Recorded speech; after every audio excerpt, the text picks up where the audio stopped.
குறைந்த விலை நிறைந்த தரம் தங்கள் தேவைகள் அனைத்தும் ஒரே இடத்தில் ஜெயச்சந்திரன். எத்தனையோ பேர் சாராய சாம்ராஜ்யம் சென்னையில் நடந்தவங்களாம் நீ பெரிய ஆளாக இருக்கிறாங்க சார். அதில் திமுகவுடைய பிரமுகர்களும் இருக்காங்கங்கிற குற்றச்சாட்டும் நீங்கள் பார்த்துட்டு தான் வந்திருப்பீங்க.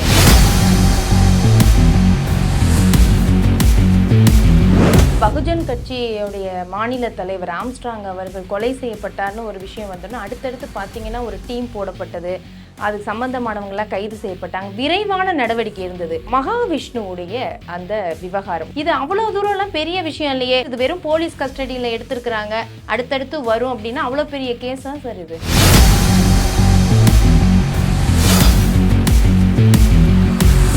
மில்கி மிஸ்ட் இதுதான், இது மட்டும்தான் பன்னீர்னா ஒன்லி மில்கி மிஸ்ட். அண்ணாமலை எவ்வளோ எதிர்னாரு, அவருடைய லெப்டினன்ட்டே மாட்டிருக்காரா இல்லையா? அதனால நான் மற்ற கட்சி தலைவர்கள் பேரெல்லாம் சொல்ல விரும்பல. எந்தெந்த கட்சியிலெல்லாம் பாதுகாக்கிறீங்க பாதுகாக்கிறேன். நான் வந்து இந்த கூட்டணி தர்மத்துக்காக பேசுகிறேன்.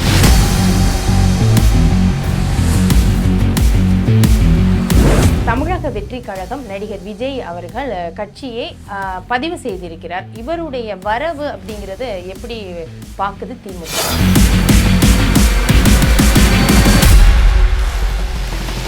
2026 சட்டப்பேரவை தேர்தலில் 5 முனை போட்டி அப்படிங்கிற ஒரு சூழல் நிலவுது. அது திமுகவுக்கு சாதகமா பாதகமா?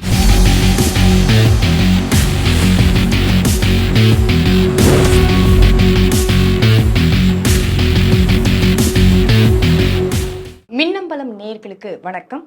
மூத்த அரசியல் தலைவர், திமுகவின் அமைப்பு செயலாளர் திரு RS பாரதி அவர்களுடன் பேசலாம்.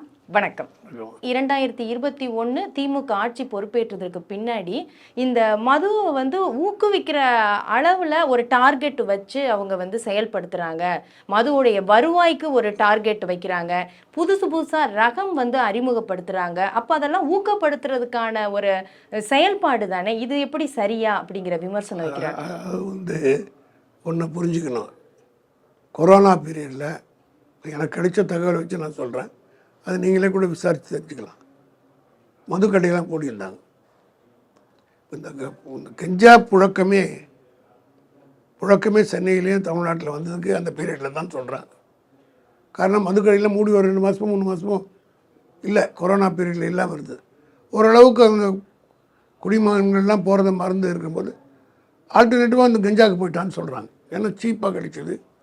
அந்த பீரியட் இது எடப்பாடி பீரியடில் தான் தமிழ்நாட்டுக்குள்ளே நுழைஞ்சது.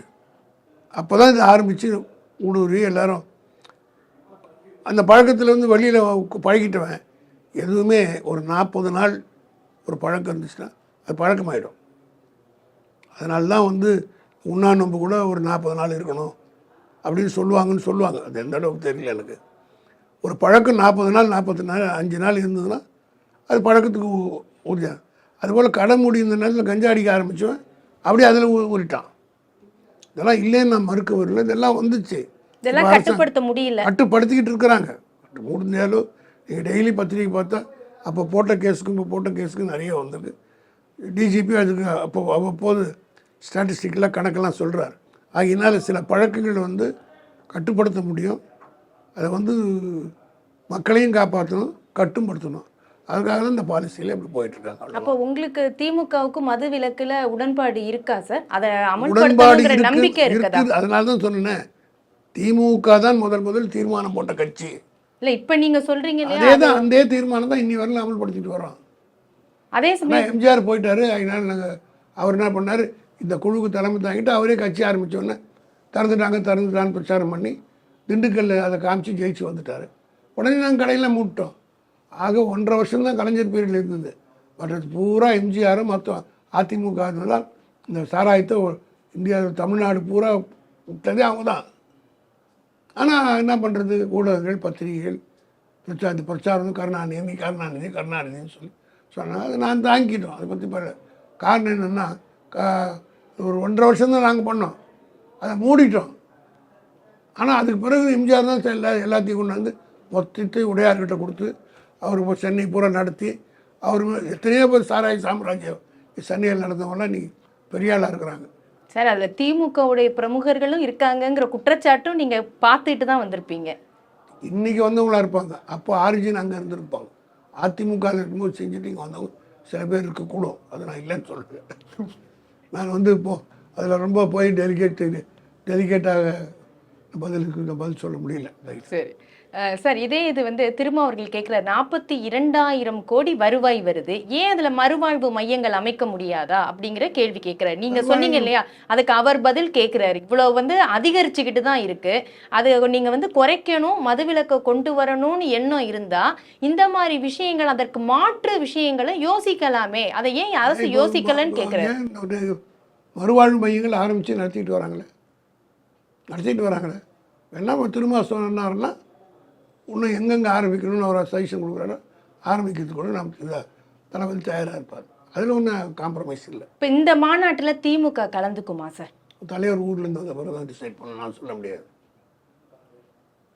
சரி, ஆனால் அதிமுகவுக்கு அழைப்பு அப்படிங்கும்போது அதிமுக அங்கே போய் என்ன பேசுவாங்க அப்படிங்கிற ஒரு கேள்வி இருக்கு. அது அரசியல் ரீதியாக பார்க்கும்போது இது வந்து மது ஒழிப்புக்கான ஒரு மாநாடு அப்படின்னு வைத்தால் கூட அரசியல் ரீதியாக அவர் அதிமுகவை அழைத்திருக்கிறார். அப்போ அதிமுக போய் மேடையில் பேசும்போது விமர்சனம் திமுகவை நோக்கியும் வரும். அப்போ எப்படி சார் கூட்டணியில் அவர் இந்த முடிவை எப்படி எடுப்பாங்க? போன்ற ஊடகங்களும் பத்திரிகைகளும் இந்த கடைகள்லாம் யார் திறந்தாங்க, உண்மை வரலாறை எழுதினா அங்கே போகிற பேசும்போது பொதுமக்களுக்கு புரியும். அவங்கள எப்போ திமுக இந்த மதுவிலக்கு அகற்றப்பட்டது, கலைஞர் பீரியடில் எவ்வளோ நாள் இருந்தது, எம்ஜிஆர் வந்த பிறகு என்னென்ன நடந்தது, அது எப்படி அவர் இம்ப்ரூவ் பண்ணார், ஜெயலலிதா எப்படி அது அரசாங்கமே நடத்தி ஏற்பாடு பண்ணிச்சு, ஜெயலலிதா எப்படி அவருடைய அந்த அம்மாவே அந்த கம்பெனி நடத்துனாங்க, மெடாஸ்ன்னு சொல்லிட்டு அவருடைய ஆர்வீர் தோழி சசிகலா நடத்துனது, இதெல்லாம் நீங்கள் போட்டு காட்டணும். ஏன்னா யாரும் செய்ய மாட்டேங்கிறாங்க. நாங்கள் சொன்னால் என்ன ஆகுதுன்னா திமுககாரங்க கால் புணிச்சில் பேசுகிறாங்க. நடுநிலையாக இருக்கக்கூடிய பத்திரிகைகள் இதை வந்து நான் ஒரே ஒரு என்னுடைய சஜஷன், இந்த திருமாவளவனுடைய மாநாட்டை மையமாக வைத்துக்கொண்டு மதுவிலக்கினுடைய வரலாறை முழுமையாக எல்லா டிவிகளும் பத்திரிகைகளும் எழுதினா மக்களுக்கு உண்மை புரியும். 71ல் மதுவிலக்க கலைஞர் அவர்கள் கொண்டு வரும்போது அதை ஆதரிச்சார்.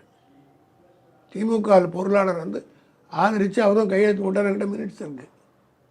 அப்போ 81ல் அவர் திரும்ப அமல்படுத்தினாரா சார் எம்ஜிஆர் அவர்கள்? அருமையான கேள்வி இது. ஏன்னா 77 எம்ஜிஆர் வந்தோடனே ப்ரொஹிபிஷனை அதை சொல்லி தானே ஆட்சிக்கு வந்தார். வந்தவுடனே என்ன பண்ணார், மதுவிலக்கு சட்டத்தை ரொம்ப டைட் பண்ணார். குடித்தா ரிமாண்டு, 2ஆவது முறை குடித்தா இப்படி, 3ஆவது முறை குடித்தா எவ்வளோ தானே, நாடு கடத்துவான்னு கூட போட்டார்.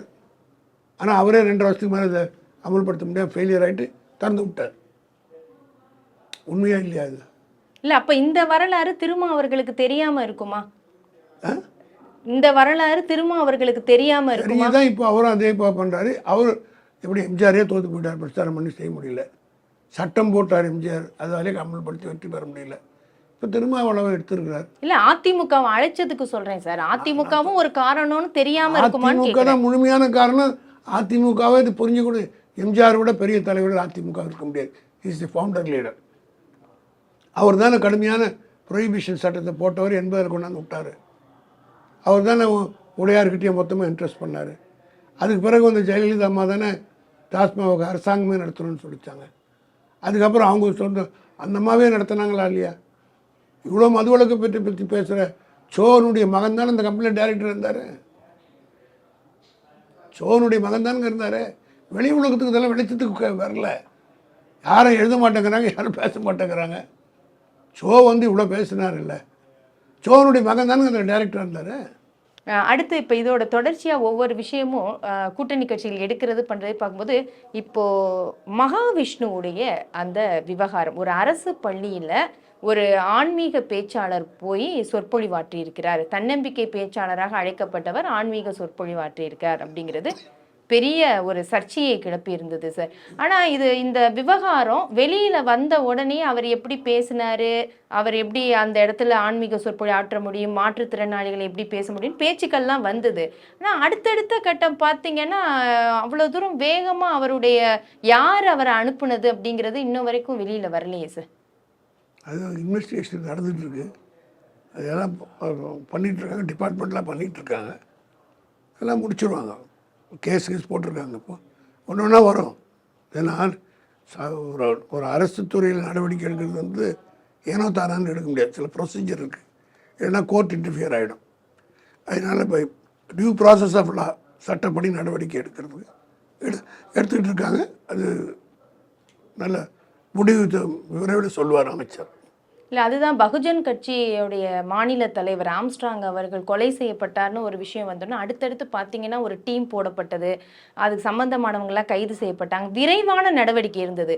இது அவ்வளோ தூரம்லாம் பெரிய விஷயம் இல்லையே. நீங்கள் ஹெட்மிஸ்டர்ஸ், அதாவது தலைமை ஆசிரியைக்கு நீங்கள் பணியிட மாற்றம் பண்ணியிருக்கீங்க, டிரான்ஸ்ஃபர் பண்ணியிருக்கிறாங்க. ஆனால் அதுக்கு மேலே இருக்கக்கூடிய அதிகாரி யார் சொன்னால் அவங்களுக்கு மேலெல்லாம் என்ன நடவடிக்கை எதுவுமே இல்லைங்கும் போது இது வெறும் போலீஸ் கஸ்டடியில் எடுத்திருக்கிறாங்க, அடுத்தடுத்து வரும் அப்படின்னா அவ்வளோ பெரிய கேஸா சார் இது? ஆம்ஸ்ட்ராங் விவகாரம் நீங்கள் சொன்னீங்க. ஆம்ஸ்ட்ராங் விவகாரம் பேசும்போது எல்லா கட்சி தலைவர்களும் அன்றைக்கி எவ்வளோ பெரிய கடினமான அறிக்கை விட்டாங்க. இப்போ இன்வெஸ்டிகேஷன் என்னாச்சு? எல்லா கட்சியும் சார்ந்தவங்களும் மாட்டினாங்கல்ல. அண்ணாமலை எவ்வளோ எகிர்னார், அவருடைய லெஃப்டினண்ட்டே மாட்டியிருக்காரா இல்லையா? அதனால் நான் மற்ற கட்சி தலைவர்கள் பேரெல்லாம் சொல்ல விரும்பல. எந்தெந்த கட்சிகளெல்லாம் பாதுகாக்கிறீங்க? பாதுகாக்கிறேன். நான் இந்த கூட்டணி தர்மத்துக்காக பேசுகிறேன். சில அன்றைக்கி எல்லா கட்சியிலும் அன்றைக்கே கூட கூட்டணி மறந்துட்டு தானே எல்லாம் பேசினாங்க. தலித் தலைவர்களுக்கு பாதுகாப்பே இல்லைன்னு பேசுனாங்க, என்னென்னமோ பேசுனாங்க. என்னாச்சு? எல்லா கட்சியும் அதிமுக, திமுக, பாரதிய ஜனதா, விடுதலை சிறுத்தை எல்லா கட்சியில் இருக்கணும் இல்லை இன்வால்வ் ஆகிருக்காங்கன்றது வெளியில் வந்துச்சுல. அதனால் பொறுத்து இப்போ தானே ஒரு வாரம் ஆச்சு இது வந்திருக்கு. இது மாதிரி அதுக்கு பிறகு வரும், வெளியில் வரும். எப்படி ஆம்ஸ்ட்ராங்கில் வழக்கில் உண்மைகள் யார் யாருன்றதெல்லாம் விழிச்சு அல்ல தலைவரும் வாங்கி போட்டாங்க. அன்னைக்கு ஆர்ப்பாட்டம் நடத்தியவர்கள், ஆர்ப்பரித்தவர்கள், வாய்கழியே பேசியவர்கள், டிவியில் இன்டர்வியூ கொடுத்தவங்கலாம் என்ன ஆனாங்க? அன்றைக்கி சாஃப்ட் ஆகிட்டாங்கல்ல. வெளியில் வெளிச்சம் பூனைக்குட்டி வெளியில் வந்தோன்னே அதே மாதிரி இந்த இதிலும் பூனைக்குட்டி வெளியில் சீக்கிரம் வரும் சார். அது கொலை சார். இது ஒரு பள்ளி கல்வித்துறை அரசுக்கு கீழே உள்ள துறையில பண்ணது.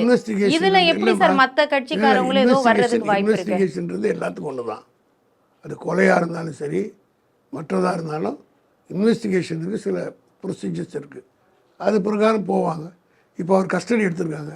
கஸ்டடியில் அவர் என்ன கன்ஃபெஷன் கொடுக்குறாருன்னு தெரியல. 161 ஸ்டேட்மெண்ட்டில் அவர் மற்றவங்க என்ன கொடுக்குறாங்க, அவர்கிட்ட 164 வாங்குறாங்களா என்னான்றதெல்லாம் தெரியல.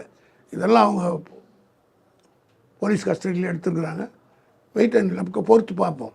கண்டிப்பாக சார், விரைவில் இந்த விசாரணையெல்லாம் முடிவடைந்து உண்மை வெளிவரணும் அப்படிங்கிறது தான் மக்களுடைய எண்ணமாக இருக்கு. எப்படி ஆம்ஸ்ட்ராங்கில் எல்லாம் வெளியில் எல்லாரும் வாயை மூடி விட்டதோ இந்த அரசாங்கம், அதே மாதிரி இதையும் மூடும்.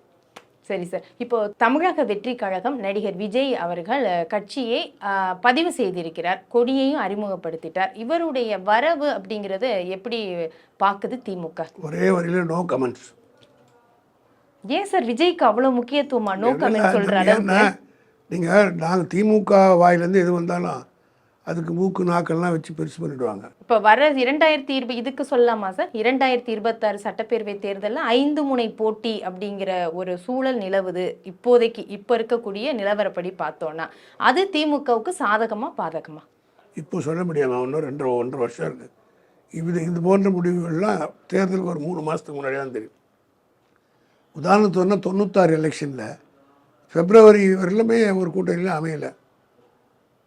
2 மாதத்தில் மூப்பனார் வெளியில் வந்தார், எல்லோரும் ஒன்றா வந்தாங்க. ஜெயலலிதாவே தோக்கக்கூடிய அளவுக்கு ஒரு கூட்டணிலாம் ஏற்பட்டுச்சு. அது சில தேர்தலுக்கு முன்னாடி அமைகிற கூட்டம் தான் கடைசியில் என்னன்றது. நன்றி சார் உங்களுடைய கருத்துக்களுக்கு. இதுவரை மூத்த அரசியல் தலைவர் திமுகவின் அமைப்பு செயலாளர் திரு RS பாரதி அவர்களிடம் பேசினோம். நன்றி, வணக்கம். குறைந்த விலை, நிறைந்த தரம், தங்கள் தேவைகள் அனைத்தும் ஒரே இடத்தில். Jayachandran milky mist. இதுதான், இது மட்டும்தான். பன்னீர்னா only மில்கி மிஸ்ட். மின்னம்பலம்.com தமிழின் முதல் மொபைல் பத்திரிகை.